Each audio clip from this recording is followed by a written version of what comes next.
Evening, my little gourmands. There's nothing quite like a community gathering, is there? A time for friends to share a dish, a little company, a little of themselves. But let me offer a word of warning. Some recipes are best left untasted. Tonight, we're visiting a couple who learned the hard way that when the entire neighborhood insists you belong, they'll make sure you do. Every last delicious bit of you. We call this one Potluck.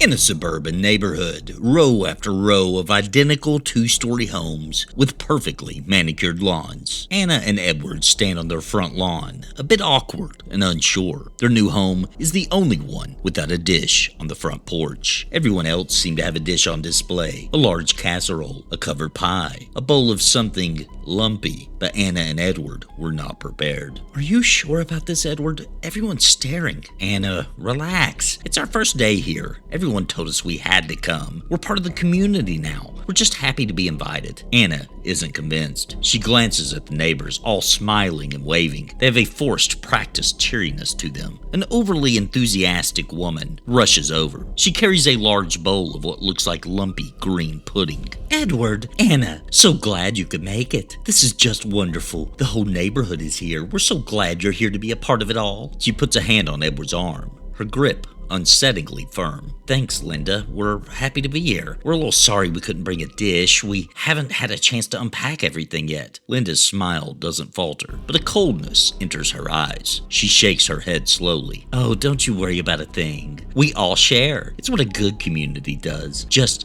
make sure you try everything. Full participation is a must." She winks and then moves on, greeting new arrivals. Anna and Edward exchange a worried look. They walk through the party, passing a long table overflowing with food. There are dozens of dishes, but none of them are recognizable. A brownish casserole with a strange oily film on top. A platter of what looked like strangely cut meat, but the texture seemed a little too soft. A dark, gelatinous mound with a few pale, circular nodules scattered across it. They exchanged a quick, silent glance of disgust. "I'm starting to lose my appetite." "Come on, don't be rude. Let's just try a little bit of everything." Edward and Anna get in line. The neighbors smile, nodding at them, urging them to get a plate. An old man, Mr. Peterson, stands behind the meat platter. "This one is my favorite. It's from my good friend, Mr. Henderson, down the street. He's a bit of a local celebrity. The community couldn't go on without him." Edward looks at the platter. He feels a wave of nausea, but he forces a small,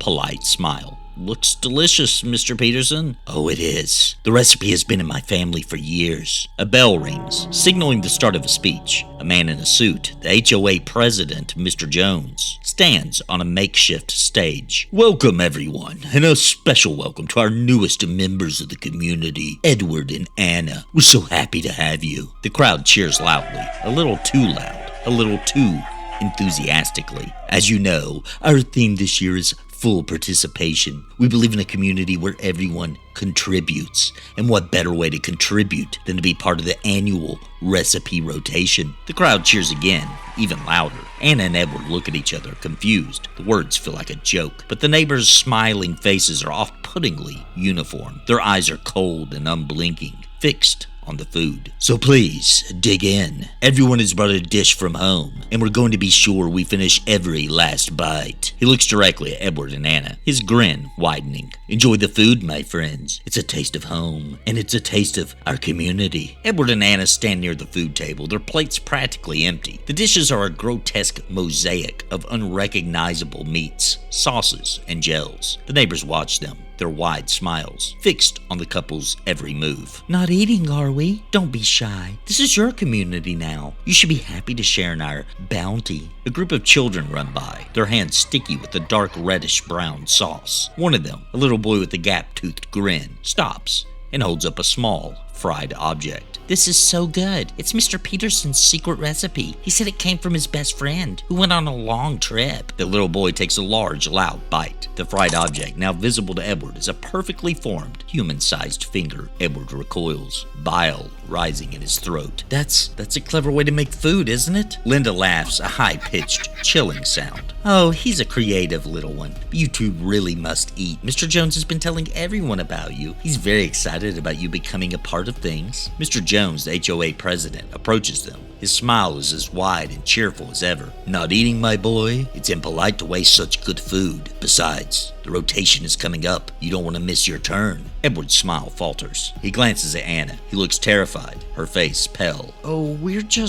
waiting for the main course. We're just getting a feel for things. Mr. Jones's smile turns cold, a chilling mask of anger. The main course is coming, but we've all been eating. You haven't contributed to our feast, and that's not what being a community is about, is it? We are a team. We eat as a team. We feast as a team. He raises his hand and gestures to a woman and a man, a couple in their late 40s. They hold a large silver platter covered with a beautiful linen cloth. They approach the food table, their faces serene. The entire neighborhood stops what they're doing and gathers around. The quiet, unsettling chattering of the neighbors begins. And now, for the moment we've all been waiting for, the main event, the meal that brings us all together. It's what our community is all about. The woman lifts the cloth, revealing what is on the platter. It's a perfectly cooked, glistening roast, but it's not a turkey. It's a human leg, plump and glistening with a dark glaze. It's garnished with a sprig of rosemary and some potatoes. Anna screams, a short, strangled sound. Edward's stomach turns. He looks at the neighbors, at their faces. They're smiling, their eyes gleaming. They all stare at the roast with a sense of reverence. They're all so happy, so grateful. Mr. Jones looks directly at Edward and Anna, his grin now a rictus of pure, unadulterated pleasure. I told you, didn't I? Full participation. Everyone contributes. The food is ready. Now, so are you. The entire neighborhood turns their heads, their smiles gone, replaced with a single concurrent look of hunger. They are not looking at the food. They are looking at Anna and Edward. The entire neighborhood, led by the smiling Mr. Jones, slowly advances on the young couple. The cheerfulness is gone, replaced by a cold, unified hunger in their eyes. The children and adults alike move with a terrifyingly calculated purpose. Run, they turn and bolt, a wave of primal fear carrying them. They dash between barbecue grills and picnic blankets, weaving through the smiling, unyielding crowd.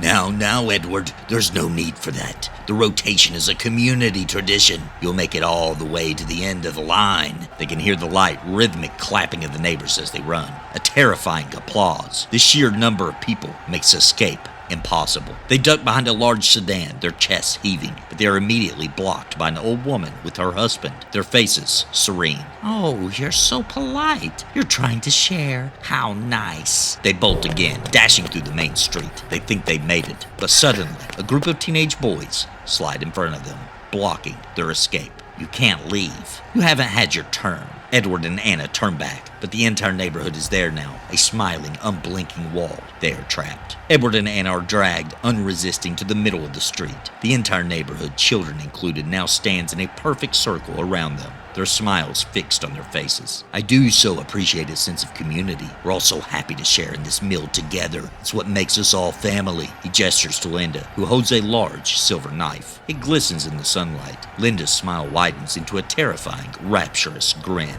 The food is ready. Now, so are you. Anna screams, her face contorted in a mask of pure terror. She struggles, but is held firm by a group of smiling neighbors. Edward watches her, tears streaming down his face, his body frozen with the despair so complete it held him in place. He knows he can't fight them. They're too strong. They are too many. No, please. Mr. Jones holds up a hand, and the crowd falls silent.